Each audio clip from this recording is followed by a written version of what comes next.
255.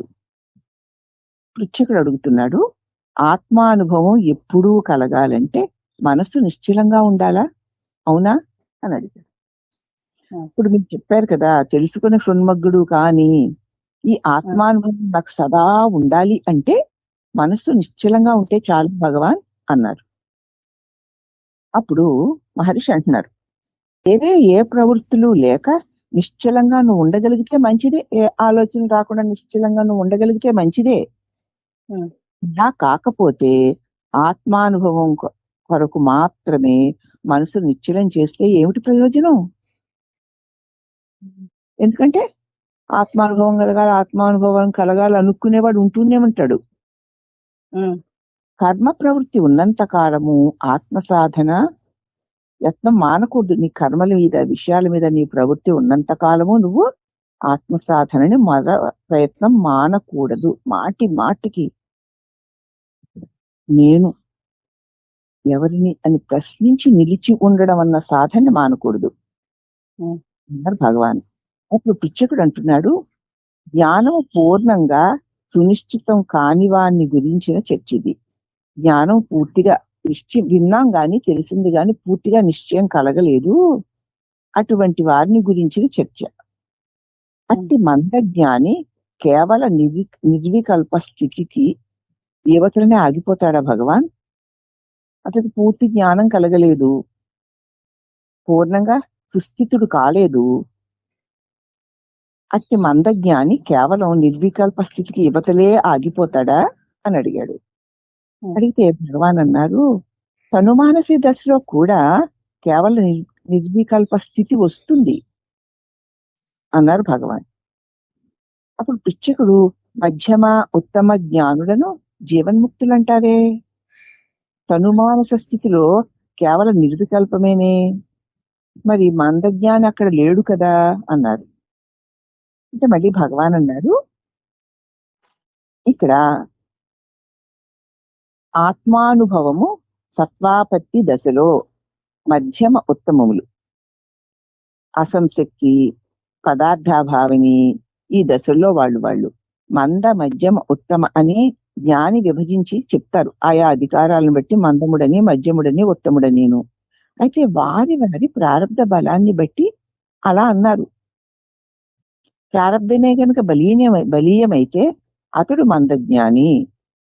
ప్రారంధం బాగా బలంగా ఉందమ్మా, దేహంతో ఇంద్రియాలతో లోకంలో తిరిగేటువంటి ప్రారంధం వాడికి ఎక్కువగా ఉంది, అటువంటి వాడిని మందజ్ఞ. జ్ఞానం కావాలని ఆసక్తి ఉంది కానీ వాడి ప్రారంధం జగత్తులోకి లాగేస్తుంది, అటువంటి వాడిని మందజ్ఞాని అన్నారు. అది మధ్యమైతే కదా, ఎక్కువగా లోక విషయాల్లోకి వెళ్లకుండా జ్ఞానంలో ఉంటూ పూర్తిగా జ్ఞానంలో మొలక్కుండా ఉంటే వాడిని మధ్యమ జ్ఞాని అంటారు. అది దుర్బలమైతే అతడు ఉత్తమ జ్ఞాని. ప్రారంధం ఎంత తగ్గిపోతూ ఉంటే అంతంత ఉత్తమ జ్ఞాని. అది మరీ దుర్బలమైతే వారి తురియ, ఇంకా అస్సలు ప్రారంధం అన్నదే లేదు, అదే తురియ స్థితి అంటారు. కాబట్టి వ్యక్తి యొక్క ఆసక్తిత జ్ఞానం మీద ఉన్న ప్రారంధం లోక విషయాల మీదకి లాగేస్తూ ఉంటే మందజ్ఞానని, కొంత ఆత్మస్వరూపం మీద కొంత లోకం మీద ఉంటే మధ్యమ జ్ఞాని అని, ఎక్కువగా ఆత్మయందే ఉంటూ ఉంటే ఉత్తమ జ్ఞాని అని, ఇక అస్సలు జగత్తు మీద కాస్త కూడా ఆసక్తి లేకుండా తనకు తానే ఉంటే తురియగా స్థితి అని అంటారు అన్నారు భగవాన్. అర్థమైందా? అయ్యిందమ్మా. సమాధి స్థితిలో గాని జ్ఞానంలో గాని జ్ఞానులలో తారతమ్యాలు ఉండవు. సమాధి స్థితిలో ఉన్న జ్ఞానమే తానుగా ఉన్న జ్ఞానులలో తారతమ్యాలు ఉండవు. ఈ విభజన ద్రష్ట దృష్టిని బట్టి చేసినవే, చూసేవాడి దృష్టిని బట్టి అట్లా అంటారంతే, అంతే తప్ప సమాధి స్థితిలో అన్నిటినీ విడిచి తన స్వరూపంలో తాను ఉన్న స్థితిలో గాని, అయితే అన్నిటినీ తెలుసుకుంటూ ఉన్నా దేనితోనూ అంటకుండా ఉన్న స్థితి గాని, దీనిలో ఇలా ఉన్న జ్ఞానుల్లో తారతమ్యాలు ఏమీ ఉండవు. ఈ విభజన ద్రష్ట దృష్టిని బట్టి అలా విభజన చేసి చూశారు అంతే అన్నారు భగవాన్. అయితే మరి తనుమానసి ముముక్షత్వములు సదృశాల అన్నారు. తనుమానసి అంటారు చూడండి, ముముక్షత్వము రెండు ఒకటేనా అంటే ముక్తి మాత్రమే కావాలి అని కోరిక కలిగి ఉండడమే తనుమానసి, అది రెండు ఒకటేనా అంటే మహర్షి అన్నారు కాదు, షడ్గుణాలు 6 గుణాలు ఉన్నాయి కదమ్మా, వివేచన, వైరాగ్యము, ముముక్షత్వము, శుభేచ్ఛ, ఇవి శుభేచ్ఛకు పూర్వాలు. శుభేచ్ఛ కలగడానికి పూర్వము షడ్గుణాలు ఉండాలి, వివేచన ఉండాలి, వైరాగ్యం ఉండాలి, ముక్తి కావాలి అనే కోరిక, ఇవన్నీ ఉంటే అప్పుడు శుభేచ్ఛ కలుగుతుంది. ముముక్షత్వము తర్వాత ప్రథమ దశ శుభేచ్ఛ, ముక్తి కావాలి అంటే అది శుభేచ్ఛ అవుతుంది. ఆ వెనకాల విచారణ, ఎవరికి? నాకు. ఆ తర్వాత తనుమానసి, తనువు కాదని తెలిసి ఉండడం. ఆ తర్వాత సాక్షాత్ దర్శనం, తెలిసిన తోడనే సాక్షాత్ దర్శనం సత్వాపత్తిలో, అదే సత్వాపత్తి. అర్థంగా ఇట్టి సూక్ష్మ అంశాలు వితర్కించవలసిన పని లేదు. ఇటువంటి సూక్ష్మ విషయాల్ని తెలుసుకుని తర్కించవలసిన పనేమీ లేదు. జీవన్ముక్తి, విదేహముక్తి, దీనిని శాస్త్రజ్ఞులు రకరకాలుగా వర్ణించారు. శరీరం ఉన్నప్పుడే విదేహముక్తి కొన్ని చోట్ల కలిగినట్లు కూడా చెప్పారు. నిజంగా ముక్తి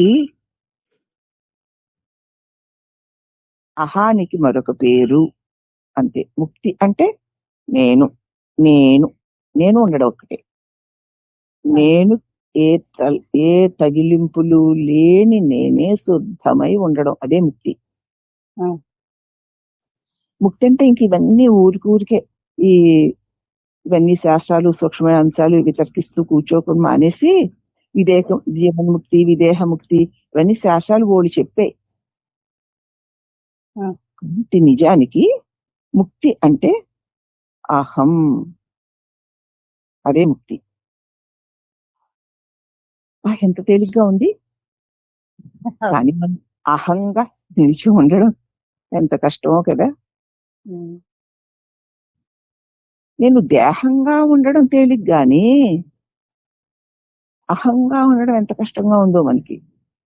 నేనకి తగిలింపు లేకుండా ఉండడం మనకు కష్టంగా ఉంది. తగిలింపు లేని నేనే మోక్షం అన్నారు. పైగా మళ్ళీను ఇంకా జ్ఞాన భూమికలు 7 అవి ఏమిటి? శుభేచ్ఛ. శుభేచ్ఛ అంటే జిజ్ఞాస, భగవంతుడు ఎవడు, ఎక్కడున్నాడు, అతన్ని ఎలా పొందాలి అనేటువంటి కోరిక. ఆ తర్వాత 2 విచారణ అంటే శ్రవణ మననాలు, దాని గురించి చక్కగా వినడము, దాన్ని మననం చేసుకోవడమును. తరువాత శ్రవణ మననాల వల్ల తనుమానసి నిధిధ్యాసనం వస్తుంది. తర్వాత సత్వాపత్తి అంటే ఆత్మ ఎట్టిదో తెలుసుకోగలుగుతుంది. ఆ తర్వాత అనాత్మ అన్న వాటి మీద ఆసక్తి పోతుంది. ఆ తర్వాత పదార్థ అభావన, విషయాగోచర తత్వ విషయాల మీదకే ధ్యాస వెళ్ళదు, అదే పదార్థ భావన. అయితే 7ది తుర్యగా అంటే వాక్కి అతీతమైన కేవల అనుభవం. ఈ చివరి 4 భూమికలు కలవారిని క్రమంగా బ్రహ్మవిత్తు, బ్రహ్మవిద్వరుడు, బ్రహ్మవిద్వర, పర్య, బ్రహ్మవిద్వరుష్టులు అంటారు. ఆఖరి వాటిలంటే ఎవరన్నమాట? తత్వాపతి అంటే ఆత్మ ఇట్టిదని తెలుసుకున్న వారిని. తర్వాత అసంశక్తి, దేని మీద ఆసక్తి లేకపోవడము, పూర్ణ విషయ అగోచరత్వం, అస్సలు విషయాల మీదకి అస్సలు వెళ్లకుండా ఉండడము, వాక్కి అతీతమైన స్థితిలో తానే ఉండడం. ఇవి 4టిని వేరువేరు పేర్లతో పిలుస్తారు కానీ 4 కూడా ఒకటే అన్నారు భగవాన్. ఆయన అడిగిన విషయాలు అవి. జ్ఞాన భూమికల గురించి అడిగారు, దానికి భగవాన్ అలా చెప్పారు.